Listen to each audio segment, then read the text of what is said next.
Hello good morning বন্ধুরা, সবাই কেমন আছে? আশা করি সকলে খুব ভালো আছেন, আমরাও ভালো আছি। তো আজকে সকালবেলা চলে আসলাম সবার সামনে সব একটা নতুন ফ্রেশ ব্লগ নিয়ে। তো বড়দের আমার প্রণাম জানিয়ে, ছোটোদের আমরা অনেক অনেক ভালোবাসা জানিয়ে আজকে ব্লগটা আমি শুরু করছি। তো আজকে হচ্ছে বৌভাতের পরের দিন। তো বৌভাতের পরের দিনকে আমরা বিয়েতে যা সমস্ত গিফট পেয়েছি সব খুলে দেখার পালা নিয়ে বসে পড়েছি। তো মাসি বাড়ি চলে গেল, আর এদিকে ভাই আছে, ভাই বিকেলে বাড়ি যাবে। একটা একটা করে সবাই বাড়ি চলে যাচ্ছে, আর বাড়িটা পুরো ফাঁকা হয়ে যাচ্ছে। আর এখানে দেখো তোমার দাদাভাই এখনও ঘুম থেকে ওঠেনি, তো ও শুয়ে আছে। আর ভাইকে বললাম চ গিফটগুলো খুলে দেখি। তো এখানে আজকে যেহেতু সোমবার ছিল, তো তার জন্য বিয়েতে পনির নিয়ে এসেছিলো। সেই পনির 2 কেজি মতো ছিল ফ্রিজে। তো সেই পনির আজকে 700 মতো মা রান্না করতে বললো, বাকি যারা আছে তারা সবাই মিলে খাবে বলে রান্না করতে বললো। তো বাকি মোটামুটি বাড়িতে তোমার 8-10টা মতো লোক আছে, তার জন্য 700 থেকে 800 মতো পনির মা দিয়েছিলাম। তো এখানে এখন আমি পনির রান্না করতে বসে পড়েছি। আর বিয়ের দিনকে যে রাঁধুনি রান্না করেছিল, সেই রাঁধুনি চলে এসছে জিজ্ঞেস করতে যে ভোজ কেমন হয়েছিল, খাবার দাবার কেমন হয়েছিল। তো সেখানে এখন তোমার দাদাভাই বাবা সবাই মিলে গল্প সল্প করছে। আর এখানে এখন আমার ভাত তরকারি সব কিছু হয়ে গেছে। তো এখানে হয়েছে ভাত, মুগ ডাল, পনিরের তরকারি, পাঁপড় ভাজা আর স্যালাড। আজকে এই সব কিছুই হয়েছিল। আর আজকে পনিরের তরকারিটা এরকম কালার হয়েছে, তার কারণ হচ্ছে পনিরটা আজকে আমি বেশি ভাজতে পারিনি, অল্প একটু ভেজে নিয়েছিলাম। তো তার জন্য পনিরের তরকারির কালারটাও এরকম হয়েছে। আর এখানে ডাল টাল সব কিছু হয়ে গেছে। তো এখন সবাইকে খেতে দেব। আর আজকে ভাই বিকেলবেলায় বাড়ি চলে যাবে। তো ভাই যেহেতু বাড়ি চলে যাবে বিকেলবেলা, তো আমাকে বলছে যে তাড়াতাড়ি খাবারটা দে, তো বাড়ি যাবো। আর দেখো ভাই এখন বাড়ি চলে গেছে, আর আমার মুখের অবস্থা দেখো, কারণ ভাই যাওয়ার সময় প্রচণ্ডভাবে কান্নাকাটি করছিল। আর সত্যি কথা বলতে কি, ভাই একা না, আমরাও কান্নাকাটি করছিলাম। কারণ ভাই যখনই আসে তখন আমি, বোন আর ভাই 3জনে একসঙ্গে থাকি, কিন্তু আর তো সে আগের মতো থাকা হবে না, কারণ বোন শ্বশুরবাড়ি চলে গেছে। আর আজকে আমাদের বাড়ি যাওয়ার কথা ছিল, যে বোন যেহেতু আসবে না, তো তার জন্য আমরা বাড়ি চলে যেতাম। আর এমনই পরিস্থিতি দাঁড়িয়েছে, মাহি কিছুতেই বাড়ি যেতে নারাজ, আর তোমাদের দাদাভাইয়ের ইচ্ছে ছিল না আজকে বাড়ি যাওয়ার।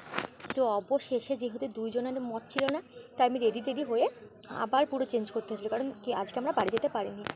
আর বাড়ি যেহেতু যেতে পারিনি, তাই তোমার দাদাভাই বললো যে এইখানে একটা মেলা হচ্ছে, তো চলেন সবাই মিলে একটু মেলাটা দেখে আসি।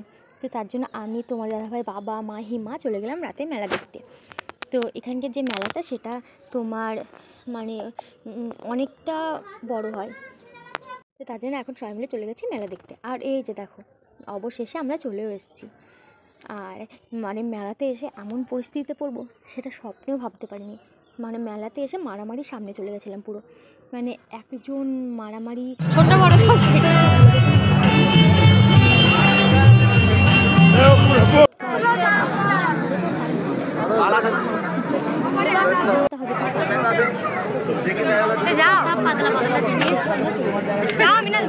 দাঁড়াবো, ঠিক আছে নাকি? ঠিক আছে, ঠিক না বললে হবে নাকি?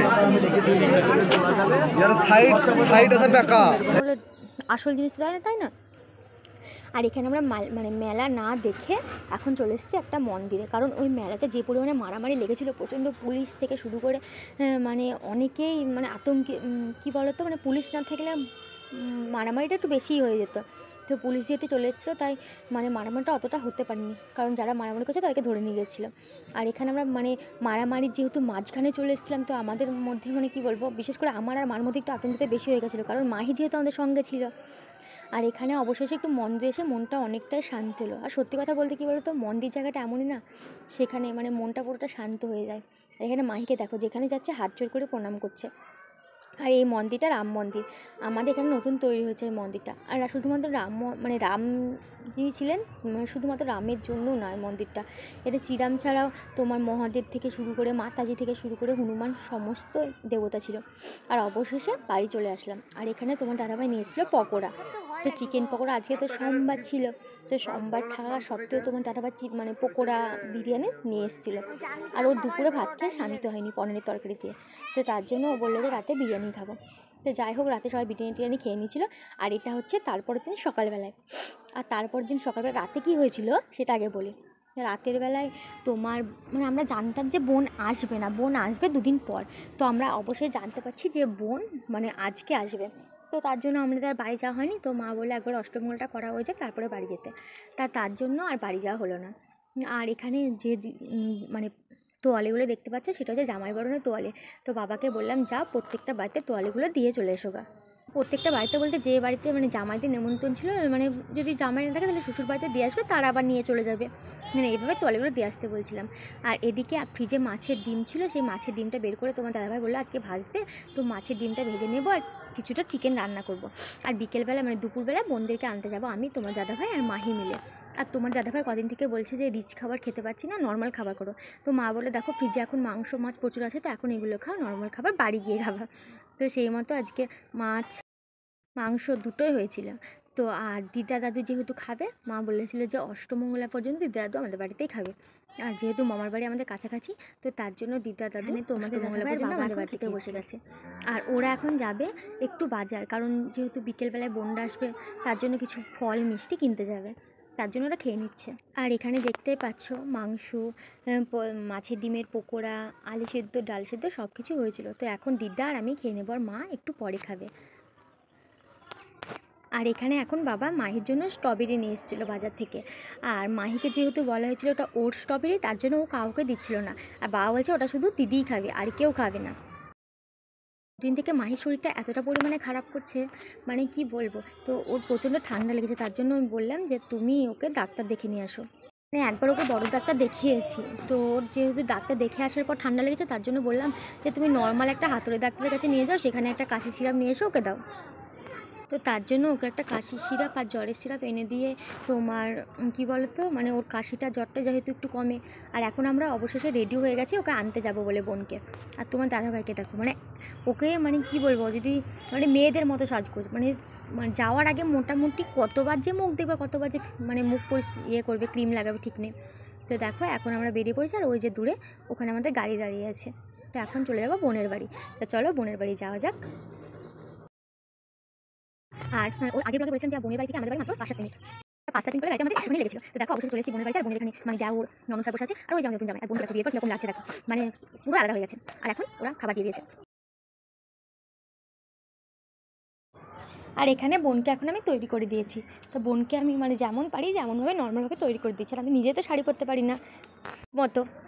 আর এখন ওরা মানে খেতে দেওয়ার জন্য আসন টাসন বেঁধে দিয়েছে। তো এখন আমরা খেয়ে নেবো, চলো। আর ওই যে বললাম আমি ঠিকমতো শাড়ি পরতে পারি না, তাহলে ওকে কী করে পরাবো। আর আমার শাড়িটা ঠিকমতো পরানো হয়নি, তার জন্য ননদকে শাড়িটা ঠিক করে পরিয়ে দিচ্ছে।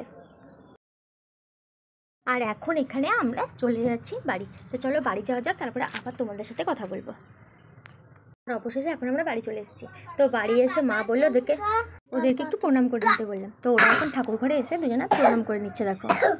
আর আজকে আমি যাব আমার একটা বান্ধবীর বাড়ি, কারণ ওর বিয়ে আমার বোনের বিয়ে, দুজনের বিয়ে একসাথে ছিল। তো ওর সঙ্গে যেহেতু দেখা করা হয়নি, তো তার জন্য আমরা দুজন চলে যাবো তোদের বাড়ি দেখা করতে।